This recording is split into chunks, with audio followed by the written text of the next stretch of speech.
Assalamualaikum warahmatullahi wabarakatuh. Halo semuanya teman-teman, selamat malam. Selamat datang kembali di channel kesayangan kita, channel Ilo Ekstrim. Dan masih bersama saya Ilo. Dimanapun teman-teman berada, semoga teman-teman selalu dalam keadaan sehat walafiat, tanpa kekurangan satu apapun. Amin amin ya robbal alamin. Dan pada kesempatan yang baik ini, kami akan membawakan satu kisah favorit kita semua, kisah Bang Pian. Wow, dan kisah dari Mas Untung Prasetyo ini selalu menarik dengan kekonyolannya Bang Pian ya. Dan sebelum kita masuk ke dalam kisahnya, buat teman-teman mungkin yang belum subscribe, diklik dulu yuk tombol subscribe-nya. Jangan lupa lonceng notifikasi dinyalakan agar teman-teman selalu mendapatkan notifikasi dari konten-konten yang akan kami upload di setiap harinya. Dan kami juga ingin mengucapkan terima kasih ya kepada seluruh teman-teman yang sudah selalu setia hadir, yang sudah selalu mendukung kami, karena teman-temanlah kami selalu bersemangat berkarya di setiap harinya. Oke, gak pakai berlama-lama lagi, pasti gak pada sabaran kan buat dengerin kekonyolannya Bang Pian. Kita langsung saja masuk ke dalam kisahnya. Bude horor on. Misteri gelap di ruko milik Pak Teguh. Kisah Bang Pian. Hari semakin senja dan udara dingin di daerah yang jauh dari hiruk pikuk perkotaan itu mulai dirasakan oleh Bang Pian dan juga Ardi. Rasa lelah yang dialami keduanya tergambar di wajah mereka, namun ada rasa puas dalam hati setelah keduanya dapat membantu menyelesaikan permasalahan yang ada di garmen milik Pak Teguh. Sesampai di rumah Pak Cecep, aroma teh hangat menyambut mereka. Istri Pak Cecep dan juga Mbak Maya telah menyiapkan hidangan sederhana untuk mereka. Bang Pian yang merasa sangat lelah langsung menjatuhkan dirinya ke kursi yang ada di teras rumah. Sementara itu Ardi masih sempat tersenyum melihat kelakuan Bang Pian meski matanya terlihat sayu karena kelelahan. Mbak Maya yang sejak tadi merasa cemas akhirnya merasa lega melihat mereka semua kembali dengan selamat, dan dengan senyum mengembang ia menghampiri Bang Pian dan juga Ardi yang sedang melepas lelah. Alhamdulillah, akhirnya Bang Pian sama kamu balik ke sini lagi, Di, ucap Mbak Maya sambil tersenyum ke arah Ardi. Ini Bang, diminum dulu tehnya, imbu Mbak Maya sambil meletakkan teh panas di atas meja. Alhamdulillah, makasih banyak ini Mbak. Baru kali ini saya dibikinin minuman sama majikan saya. Balas Bang Pian yang membuat Mbak Maya tersenyum malu. Abang bisa aja, saya mah bukan majikan abang, tapi saya maunya jadi keluarga abang. Jadi mulai sekarang jangan anggap saya atasannya Bang Pian lagi ya. Awas loh kalau bilang gitu lagi, balas Mbak Maya yang membuat Bang Pian salah tingkah kala itu. Oh iya, ngomong-ngomong gimana Bang? Apa garmen sudah aman dari gangguan-gangguan itu? Tanya Mbak Maya penasaran. Insya Allah aman Mbak. Ya kita mah cuma bisa usahain doang. Soal hasil mah tetap Allah yang nentuin, balas Bang Pian sambil menyeruput teh hangat yang ada di hadapannya. Alhamdulillah, terima kasih ya Bang, balas Mbak Maya dengan mata berkaca-kaca. Bang Pian hanya tersenyum mendengar apa yang baru saja disampaikan oleh Mbak Maya. Setelah suasana hening, tiba-tiba saja Bang Pian mengedarkan pandangannya ke arah sekitar. Dia mulai merasa ada sesuatu yang mengganjal di hatinya. Dan dengan wajah yang terlihat cukup serius, Bang Pian pun berdiri lalu berjalan masuk ke dalam rumah Pak Cecep. Ada apa Bang? Kok kayaknya ada sesuatu yang bahaya? Apa jangan-jangan sosok itu kembali lagi? Tanya Pak Cecep penasaran. Iya Bang Pian, ada apaan sih? Duh, Maya jadi takut deh, sahut Mbak Maya sambil terus melihat ke arah Bang Pian. Kagak ada apa-apa, aman kok, balas Bang Pian yang masih terus mencari sesuatu dengan melihat ke sekeliling. Gak ada apa-apa, tapi kok bikin takut gitu sih Bang, sambung Mbak Maya yang mulai berpindah tempat duduk ke sebelah Ardi. Ya elah, ini orang saya lagi nyariin sohib saya. Ngomong-ngomong dianya kemana Mbak? Tanya Bang Pian yang penasaran. Emangnya siapa sih Bang sohibnya? Kalau ngomong yang jelas dong Bang, jangan bikin merinding begitu, balas Mbak Maya yang membuat Bang Pian dan juga Ardi tersenyum. Nah, perasaan saya dari tadi kagak nyium baunya si Pendi. Emangnya dia kemana ya Mbak? Tanya Bang Pian yang membuat Mbak Maya menghela nafas lega sambil tersenyum dan menggelengkan kepalanya. Ya Allah bang, bilang kayak dari tadi, gak usah pasang muka serius begitu. Maya takut tahu. Balas Mbak Maya dengan wajah kesalnya. Lagian ngapain pakai takut sih mbak? Pan di sampingnya ada bang Ustadz itu, ucap bang Pian sambil melirik ke Ardi. Au ah, awas ya kalau sampai nakut-nakutin Maya lagi, Maya aduin nanti ke Kak Intan. Balas Mbak Maya sambil memalingkan wajahnya. Lah dia manyun. Hah, dasar betina, gede banget tambaknya. Gumam bang Pian. Mbak Maya, itu si Pendi kemanain? Saya takutnya dia kenapa apa ini? Tanya bang Pian dengan wajah penasarannya. Tadi Bapak telepon minta Bang Pendi supaya dia segera balik ke Jakarta. Soalnya hari ini Bapak ada beberapa meeting di luar kantor. Jadi Bang Pendi itu diminta buat anterin Bapak. Balas Mbak Maya menjelaskan. Oh gitu. Lah terus saya Mari bagaimana ini? Masa iya kita kudu nginep lagi di Mari? Lah kagak enak sama Pak Cecep. Tanya Bang Pian dengan suara pelan namun pandangannya tertuju ke arah Pak Cecep dan juga istrinya yang hanya tersenyum melihat kelakuan Bang Pian. Ya bang pulangnya sama saya lah. Balas Mbak Maya singkat. Asik. Tadi dibikin minum, terus ntar disopirin. Enak bener dah punya majikan kayak Mbak Maya. Ucap Bang Pian yang membuat Pak Cecep dan Ardi tertawa. Enak aja, yang bawa mobil abang dong. Masa iya ada dua orang laki, masih saya juga yang bawa mobilnya. Ucap Mbak Maya yang langsung mengundang tawa. Ya udah dah, ntar biar Bang Ardi aja yang bawa mobilnya. Saya udah lama kagak nyupir, udah lupa yang mana gas, yang mana rem. Balas Bang Pian sambil tertawa. Hari semakin senja dan langit mulai berubah menjadi gelap. Udara dingin semakin menusuk, tetapi kali ini suasana di rumah Pak Cecep terasa lebih tenang. Di tengah perbincangan yang terasa hangat itu, tidak ada lagi hawa mencekam seperti malam sebelumnya. Semua kini telah kembali ke tempatnya masing-masing. Malam pun mulai menyelimuti desa.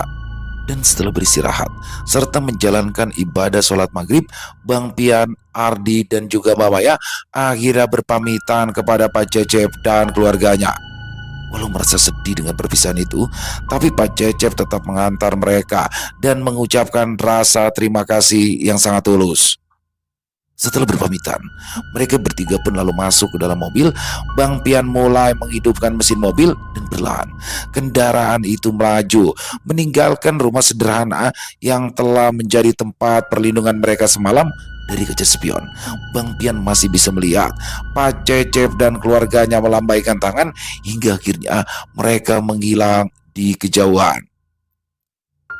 Di dalam mobil, suasana sempat hening. Masing-masing larut dalam pikirannya sendiri. Ardi bersandar di kursi dengan mata terpejam, berusaha meresapi ketenangan setelah segala kejadian yang mereka alami. Sementara itu Mbak Maya duduk di bangku belakang, menatap ke arah luar jendela, menikmati pemandangan desa yang perlahan memudar dalam gelap. Di keesokan harinya, Bang Pian pun langsung menemui Pak Teguh untuk melaporkan hasil kerjanya. Dengan ditemani oleh Mbak Maya, Bang Pian langsung menjelaskan apa saja yang terjadi di pabrik tahu dan juga garmen milik Pak Teguh kala itu. Pak Teguh duduk dengan wajah serius. Sesekali dia menghela nafas panjang, menyimak dengan seksama penjelasan dari Bang Pian.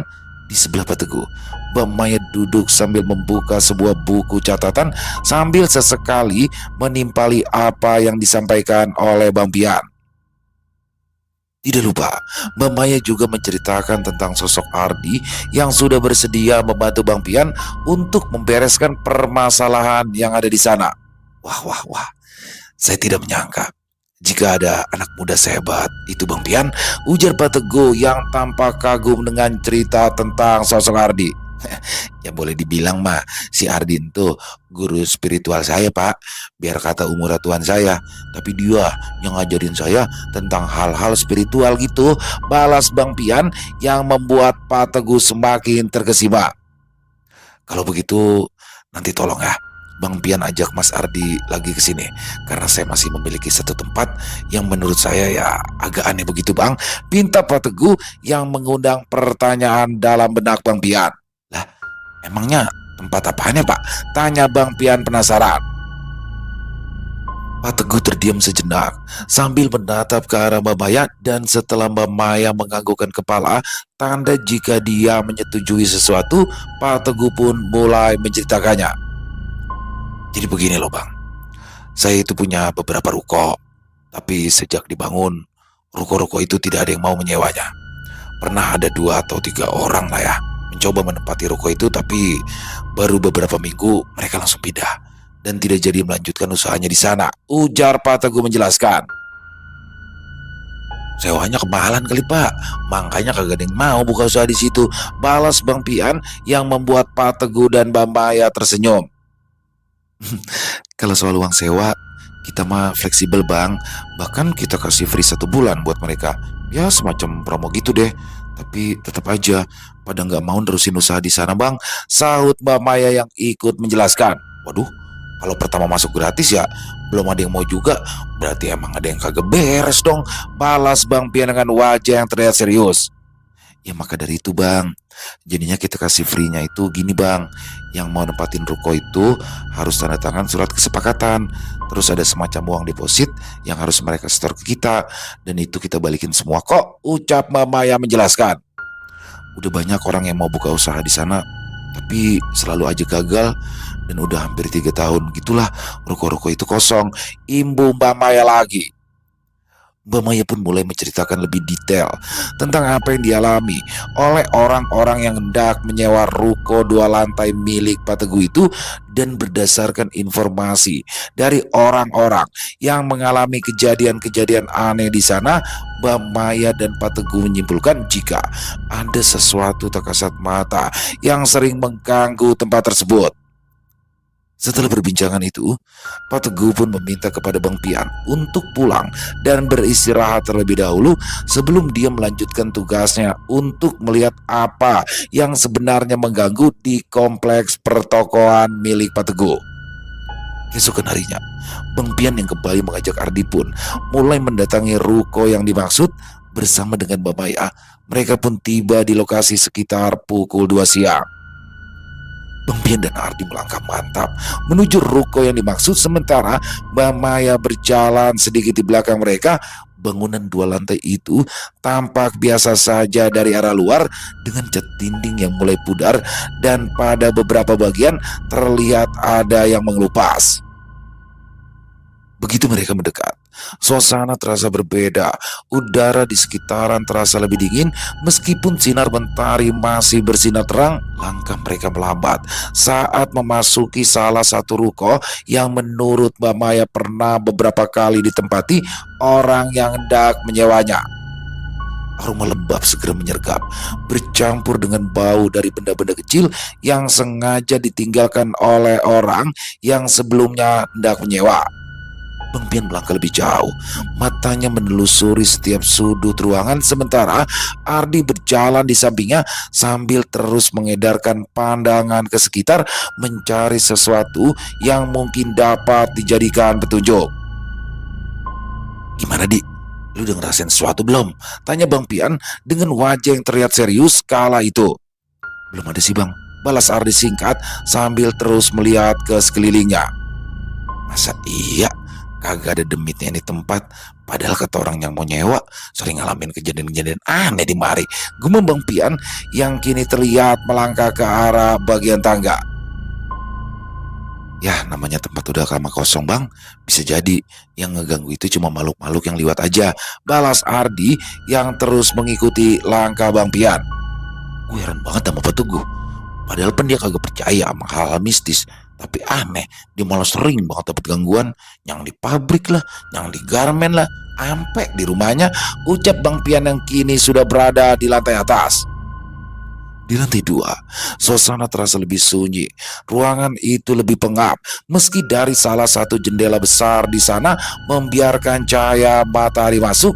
Dan baru beberapa saat Bang Pian serta Ardi berada di sana, tiba-tiba saja angin berembus kencang dari arah belakang mereka, padahal tidak ada ventilasi yang cukup untuk menciptakan hembusan sekuat itu.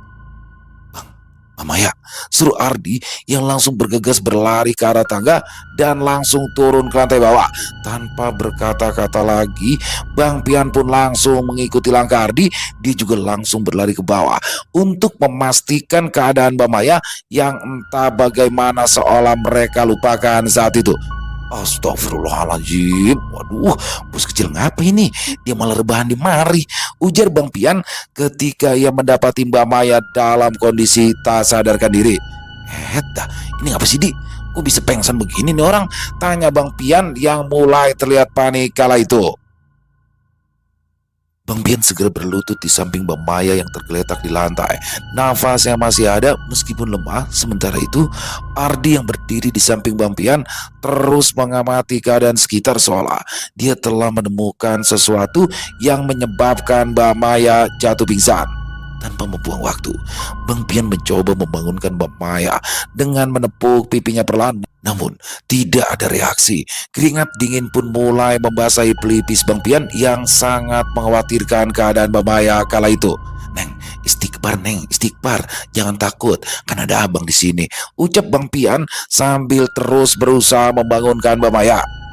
Bang, tenang Bang. Mbak Maya nggak apa-apa. Sekarang abang tolongin bantu saya aja.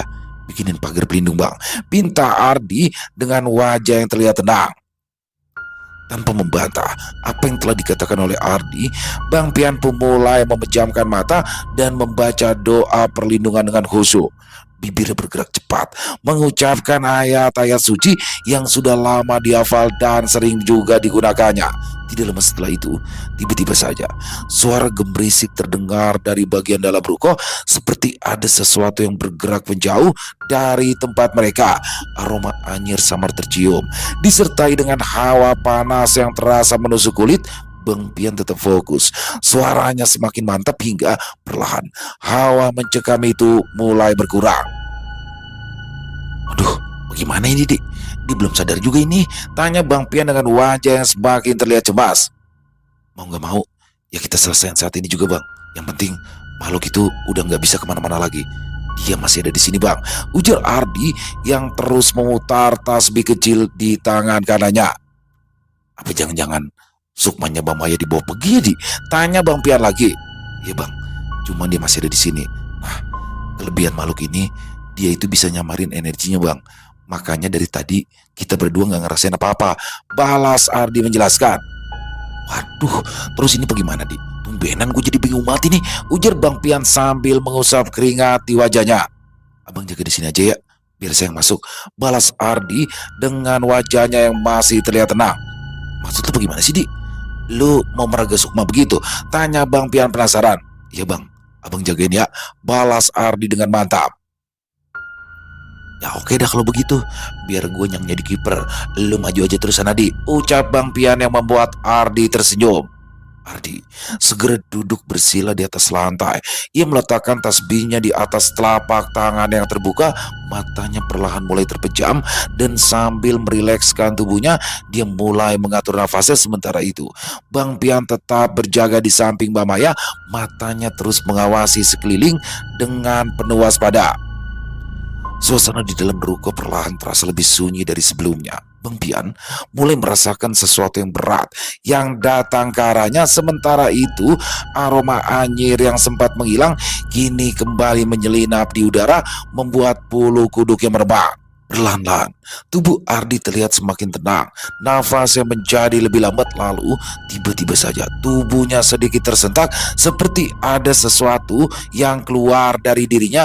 Bang Pian yang mengetahui jika kini sukma Ardi telah keluar dari tubuhnya langsung bersiaga.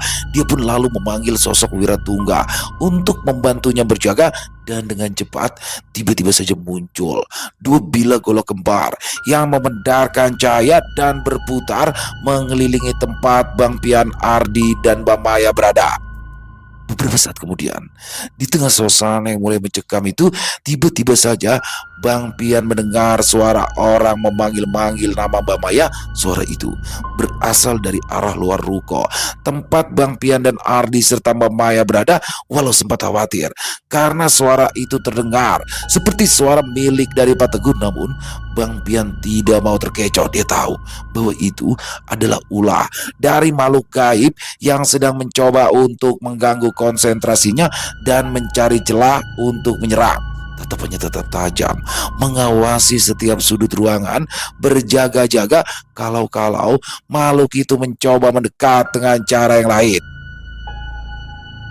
Setelah mendapatkan penglihatan dari sosok yang terus mengintainya di luar pagar gaib pelindung yang dibuatnya, Bang Pian pun langsung meminta kepada Wiratungga untuk menghantam sosok tersebut, dan pertempuran gaib pun mulai terjadi antara Wiratungga yang berwujud dua bilah golok kembar yang diselimuti cahaya kebiruan melawan sosok gaib yang berwujud makhluk raksasa bertubuh gempal dengan dua taring yang sangat panjang serta dua telinga lebar seperti telinga gajah.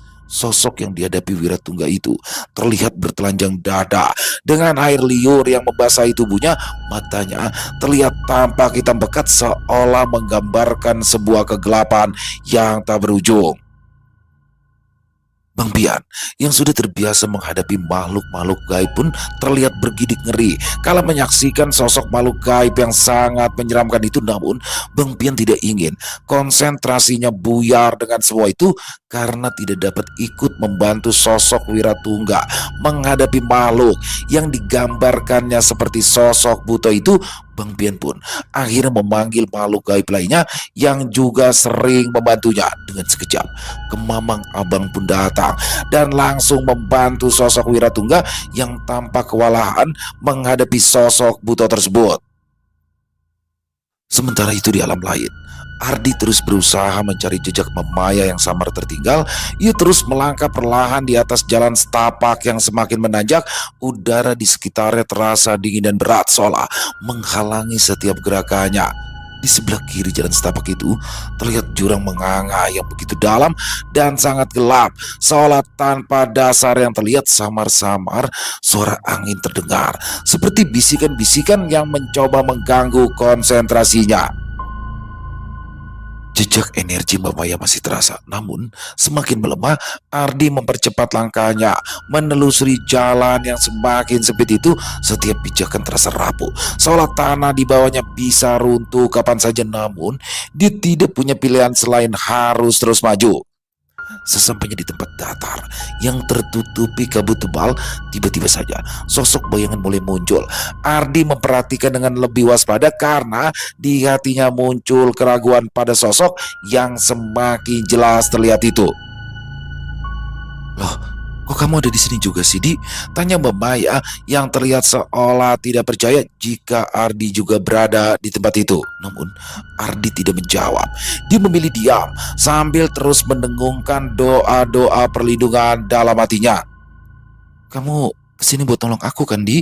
Tanya Mbak Maya dengan wajah yang terlihat penuh harap. Namun lagi-lagi Ardi tidak menjawab. Dia memilih tetap diam sambil terus berdoa. Setelah beberapa saat, tiba-tiba saja Ardi mulai mencengkram bau Maya dengan erat. Setelah itu dia membacakan ayat-ayat suci Al-Quran dengan suara lantang. Dan tiba-tiba saja tubuh Maya pun bergetar dengan hebat seolah menahan rasa sakit yang mulai menyerangnya. Keteguhan Ardi tidak tergoyahkan walau Maya terus merintih kesakitan sambil meminta Ardi untuk menghentikan apa yang sedang dilakukannya itu. Dan ketika suara jeritan Maya semakin terdengar dengan keras, Ardi malah semakin lantang membaca ayat-ayat suci dan juga doa-doa perlindungan. Tunjukkan di mana teman saya, ucap Ardi dengan suara lantang dan terdengar sangat tegas. Aku tidak tahu. Hentikan ucapanmu itu, ujar Maya dengan suara yang terdengar serak seperti suara seorang nenek tua. Baiklah, jangan salahkan saya kalau tubuhmu akan aku musnahkan dengan ayat-ayat suci ini, balas Ardi dengan tegas dan kembali melanjutkan bacaan-bacanya. Tiba-tiba saja, tubuh Maya yang bergetar hebat mulai berubah. Kulitnya yang semula terlihat normal itu perlahan memudar dan semakin pucat. Suaranya pun semakin parau bercampur dengan jeritan memilukan yang bergema di seluruh tempat itu. Ardi terus saja membacakan doa-doa untuk melemahkan makhluk tersebut. Dia tahu bahwa yang berdiri di hadapannya bukanlah Mbak Maya yang sebenarnya. Makhluk itu telah mencoba memperdayanya dan berpura-pura menjadi Mbak Maya untuk menggiringnya ke dalam jebakan. Namun Ardi yang sudah sering mengalami kejadian-kejadian seperti itu, dia tidak akan mudah untuk tertipu. Sosok yang menyerupai Mbak Maya itu mulai meronta. Tubuhnya gemetar tak terkendali seperti ada sesuatu yang sedang ditarik keluar dari dalamnya. Wajahnya yang semula menyerupai Mbak Maya kini mulai berubah. Matanya yang sayu menjadi hitam pekat, bibirnya menipis dan kulitnya mengering seperti pohon lapuk yang hampir roboh. Sudah cukup, sudah cukup. Hentikan, hentikan. Pinta makhluk itu meraung dengan suara yang bergema menembus kabut tebal. Aku akan pergi dan akan kutunjukkan di mana temanmu itu berada. Imbus sosok makhluk yang kini berwujud seorang nenek tua dengan gaun hitam lusuh serta bau busuk yang sangat menyengat. Mendengar hal itu, Ardi tetap tidak berhenti membacakan doa-doa dengan suara lantang. Dia tahu bahwa makhluk gaib itu penuh tipu daya. Dan sebelum makhluk itu mengatakan di mana keberadaan Mbak Maya, dia akan terus menyiksanya dengan kalimat-kalimat yang perlahan membakar sosok makhluk gaib tersebut. Di mana teman saya? Di mana kau menyembunyikannya? Ujar Ardi dengan suara yang lebih tegas dan terasa sangat menekan. Sosok makhluk berwujud nenek tua itu. Di sana, dia masih berada di sana. Ujar sosok makhluk gaib itu sambil menunjukkan sebuah arah dengan wajahnya. Di mana? Cepat tunjukkan sebelum ayat-ayat suci ini memusnahkanmu, Nek. Balas Ardi yang semakin tegas. Dia di bawah pohon besar itu. Lihatlah ke sana. Ucap sosok nenek tua itu dengan suaranya yang terdengar terputus-putus seperti mulai melemah. Cepat, kau buka tabir gaibmu itu, Nek, atau aku benar-benar akan membakarmu. Balas Ardi lagi yang juga masih tidak mempercayai apa yang dikatakan oleh sosok tersebut. Beberapa saat kemudian, kabut pekat yang menyelimuti tempat di mana Ardi berada pun perlahan menghilang dan samar-samar terlihat sebuah pohon besar yang ada di hamparan rumput hijau. Di sana, Ardi melihat Mbak Maya yang tampak sedang kebingungan. Setelah merasa yakin jika yang dilihatnya adalah Mbak Maya, Ardi pun langsung mengempaskan tubuh makhluk itu hingga terlempar jauh ke belakang dan menghantam tanah datar yang masih tertutupi kabut. Dalam sekejap, sosok tersebut berubah menjadi kabut hitam yang perlahan menghilang seperti terserap ke dalam tanah. Ardi segera melangkah mendekati pohon besar itu, matanya tetap waspada mengawasi ke sekelilingnya meski kabut mulai memudar. Dia tahu bahwa ancaman di tempat ini belum benar-benar menghilang. Mbak Maya tampak berdiri dengan raut wajah kebingungan, matanya berkeliaran ke segala arah seolah mencari jalan keluar dari tempat yang sangat asing itu. Ardi bisa merasakan energi lemah yang menyelubungi tubuhnya karena sukmanya masih terjebak di alam gaib kala itu dan belum sepenuhnya terbebas. Mbak Maya, Mbak Maya, di sini Mbak, ujar Ardi dengan suara kencang memanggil-manggil namanya. Mbak Maya menoleh cepat, tatapannya terlihat kosong, seperti tidak mengenali siapa orang yang memanggilnya. Namun perlahan-lahan matanya mulai menunjukkan sedikit kesadaran. Ardi, balas Mbak Maya dengan suara lirih, nyaris tidak terdengar. Ardi semakin mendekat, namun dia tetap berhati-hati. Pengalaman sebelumnya mengajarkannya bahwa alam gaib adalah tempat yang penuh dengan ilusi. Dia tidak ingin terburu-buru dan jatuh dalam jebakan yang lain. Lagi nunggu siapa, Mbak? Tanya Ardi sambil tersenyum. Walau dia tahu jika keadaan belum sepenuhnya aman, namun Ardi berusaha untuk tidak membuat sukma Mbak Maya menjadi lemah karena rasa takut yang dialaminya. Sambil tersenyum, Ardi pun terus membaca doa-doa perlindungan dalam hatinya. Ardi, kita di mana? Kok Tempat ini aneh banget deh, balas Mbak Maya sambil kembali mengedarkan pandangannya ke arah sekitar. Kayaknya lagi di alam mimpi deh Mbak, soalnya tempatnya aneh kan. Sekilas tempat ini kelihatan indah, tapi kayak ada hawa yang menakutkan gitu kan, balas Ardi yang juga ikut mengedarkan pandangannya ke arah sekitar. Masa iya ini cuma mimpi? Kalau benar ini mimpi, boleh nggak aku ngungkapin perasaan aku sama kamu, balas Mbak Maya yang malah membuat Ardi menjadi gugup. Udah Mbak, nanti aja yang ngungkapinnya. Sekarang kayaknya kita harus segera pergi deh dari tempat ini, balas Ardi dengan suara terbata. Yah, padahal jorong-jorong loh aku bisa mimpi ketemu kamu. Lagian kan pas banget suasananya. Kayak romantis gitu di ucap Mbak Maya yang semakin membuat Ardi kebingungan. Namun, sebelum Ardi menjawab apa yang dikatakan oleh Mbak Maya, tiba-tiba saja tanah di bawahnya bergetar dengan hebat. Dari balik pohon besar tempat mereka berada itu muncul sebuah sosok yang perlahan-lahan menjulang tinggi dengan tubuhnya yang gempal dan wajahnya yang seperti topeng leak yang berwarna merah, memiliki dua taring panjang dan daun telinga lebar seperti gajah. Sosok makhluk yang sangat besar dan terlihat lebih kuat daripada sosok yang sebelumnya telah dikalahkan oleh Ardi. Matanya yang merah membara menatap lurus ke arah Ardi penuh dengan kebencian. Kau pikir kau bisa pergi dari tempat ini dan membawa dia pergi begitu saja? Ujar makhluk itu menggema dengan suaranya yang terdengar berat dan menyeramkan. Ardi tidak gentar. Dia segera menarik tasbih kecilnya dan menggenggamnya dengan erat. Dengan suara yang lantang, ia kembali melafalkan ayat-ayat suci. Makhluk itu menggeram keras dan tiba-tiba saja udara di sekeliling mereka berputar seperti badai kecil yang hendak mengempaskan Ardi. Namun Ardi terlihat tetap tenang dan tidak menunjukkan sedikit pun ketakutannya. Mbak, kita harus segera pergi dari sini, seru Ardi yang membuat Mbak Maya semakin erat menggenggam tangan Ardi. Apa kita bisa selamat deh?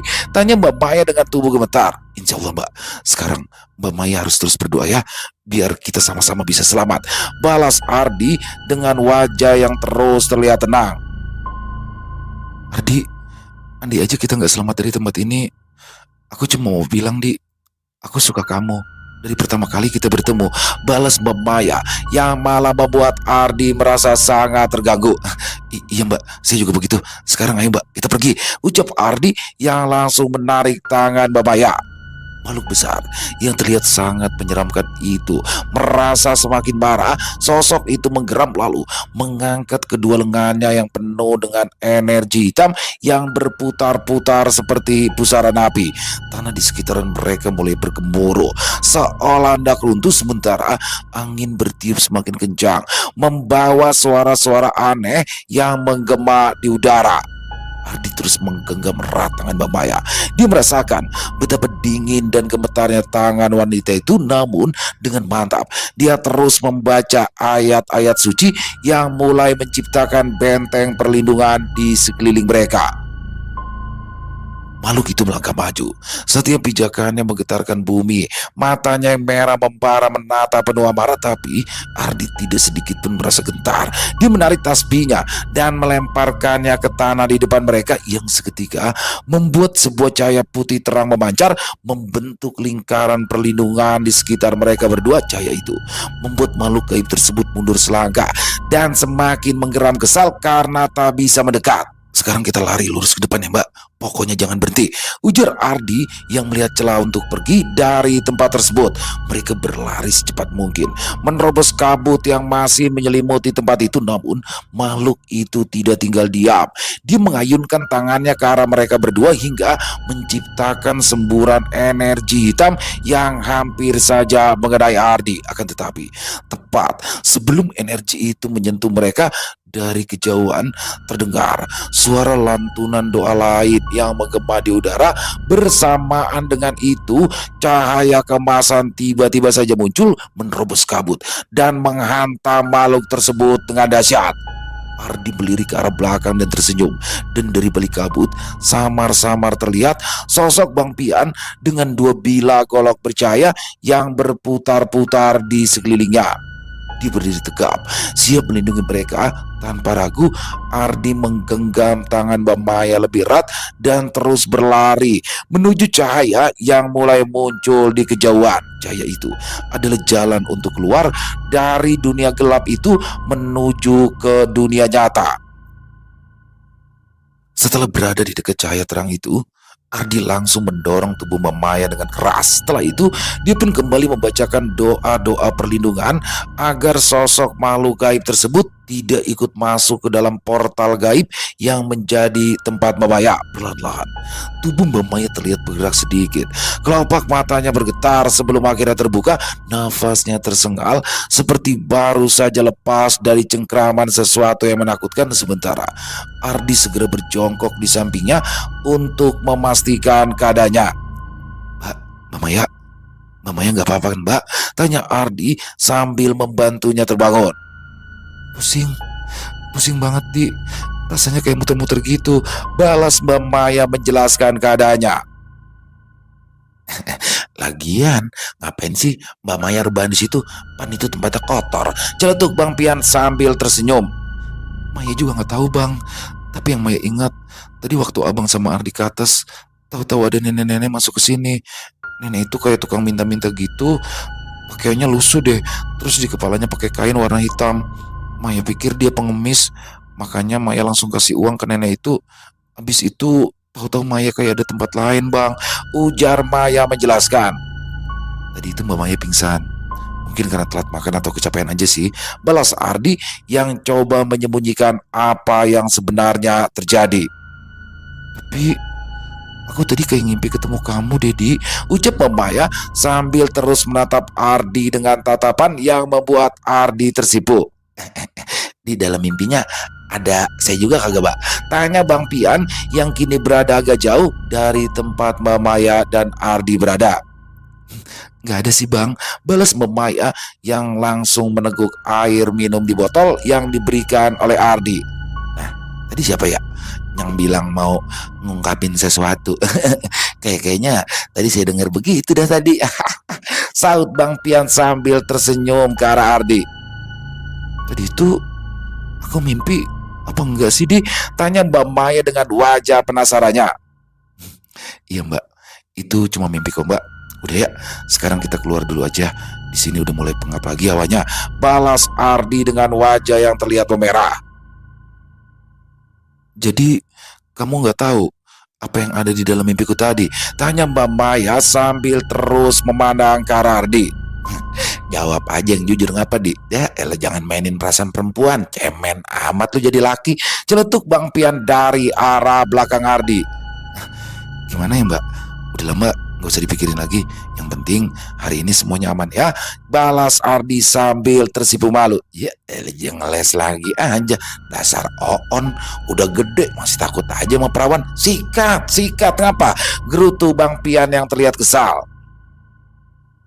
Mbak Maya pun hanya tertawa kecil kala mendengar celotehan dari Bang Pian. Sementara Ardi terus berusaha menghindari tatapan dari Mbak Maya yang masih penuh rasa ingin tahu.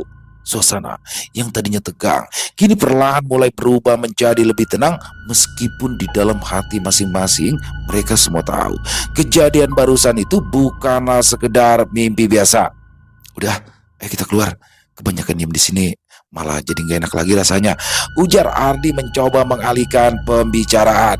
Aduh, kasihan amat lu Mbak, udah ngasih kode keras tapi ini bocah malah pura-pura PA, budeg, celetuk Bang Pian lagi. Mereka pun bertiga akhirnya mulai melangkah keluar dari ruko yang sejak tadi menjadi tempat kejadian aneh. Begitu melewati pintu, udara segar langsung menyambut. Walau hari itu langit senja telah memerah. Walaupun belum mengetahui apa yang sebenarnya terjadi di ruko milik Pak Teguh itu, tapi baik Bang Pian maupun Ardi merasa sangat bersyukur karena tidak terjadi sesuatu yang berbahaya bagi Mbak Maya. Dan hari itu mereka pun akhirnya memilih pulang untuk mempersiapkan diri menguak sebuah misteri yang ada di sana. Selesai. Oh, luar biasa kisah Bang Pian. Aduh, kali ini Bang Pian di Satria Baja Hitam yang nggak ikut nongol ya. Tapi lebih didominasi sama Ardi nih. Ardi ditaksir sama Mbak Maya loh, anak bos besar loh. Ardinya lagi, aduh malu-malu banget Ardi ya. Memang Ardi nggak kayak Bang Pian geragasan nih. Kalau di sini Ardi memang jaim dia. Ardi kan kayaknya sebenarnya suka juga ya, dan Mbak Mayanya malah lebih agresif. Bang Pian udah gregetan banget tuh. Ih, anak PA amat nih, bukannya diiniin udah kode keras. Tapi di sini untuk kisah horornya memang Ruko ini memiliki masalah nih, tapi menurut Ardi makhluknya pinter, dia bisa menyamarkan sehingga keberadaannya tidak bisa terdeteksi, dan sehingga masih ada lanjutannya pas ini. Bagaimana sih, apa sih sebenarnya, apakah itu kiriman atau memang makhluk penghuni awal di situ? Kita jangan sampai ketinggalan nih. Dan buat Mas Untung Prasetyo, jangan lama-lama buat kelanjutannya Mas Untung. Terima kasih atas kisahnya yang luar biasa ini, dan semoga kisah barusan bisa menghibur teman-teman semua ya. Para pecinta penikmat horor misteri, lebih khususnya lagi kepada para subscriber dari channel Ilo Extreme. Dan buat teman-teman mungkin yang punya komentar lain ya, yang punya pendapat lain tentang kisah barusan, silakan bisa menuliskannya di dalam kolom komentar ataupun hanya sekedar saling menyapa. Insya Allah kami akan menjawab satu persatu. Buat teman-teman yang suka dengan videonya, dengan kisahnya barusan, bisa diklik tombol like-nya, tombol jempolnya boleh juga dong. Dibantu di-share ya link videonya ini ke teman-teman yang lain agar juga ikut merasa terhibur. Dan buat teman-teman yang belum subscribe, sekali lagi yuk diklik dulu dong tombol subscribe-nya. Jangan lupa lonceng notifikasinya dinyalakan agar teman-teman selalu mendapatkan notifikasi dari konten-konten yang akan kami upload di setiap harinya. Dan untuk channel Ilo Extreme, kami upload setiap hari teman-teman ya, setiap malam jam 7 malam waktu Indonesia bagian Barat. Oh ya, buat teman-teman mungkin yang punya kisah horor misteri ya, yang diangkat dari kisah nyata yang berdasarkan pengalaman pribadi, apabila mungkin berkenan dibawakan di channel kami, silakan bisa mengirimkannya ke nomor telepon kami yang ada di sini. Bebas ya, kirimannya boleh dalam bentuk tulisan, boleh dalam bentuk rekaman suara, pokoknya senyamannya teman-teman aja. Buat teman-teman yang sudah mengirimkan kisah, kami ucapkan terima kasih. Buat yang sudah mengirimkan kisah tapi belum sempat dibawakan, harap bersabar karena harus melalui proses penggarapan terlebih dahulu. Di akhir kata, saya Ilo mengucapkan permohonan maaf apabila mungkin dalam pembawaan kisahnya ada kata-kata saya yang salah, ataupun ada kata-kata saya mungkin yang kurang berkenan di hati teman-teman.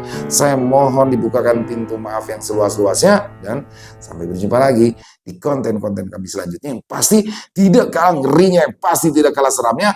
Masih bersama saya Ilo di channel Ilo Extreme. Salam sehat, sukses selalu untuk kita semua. Assalamualaikum warahmatullahi wabarakatuh.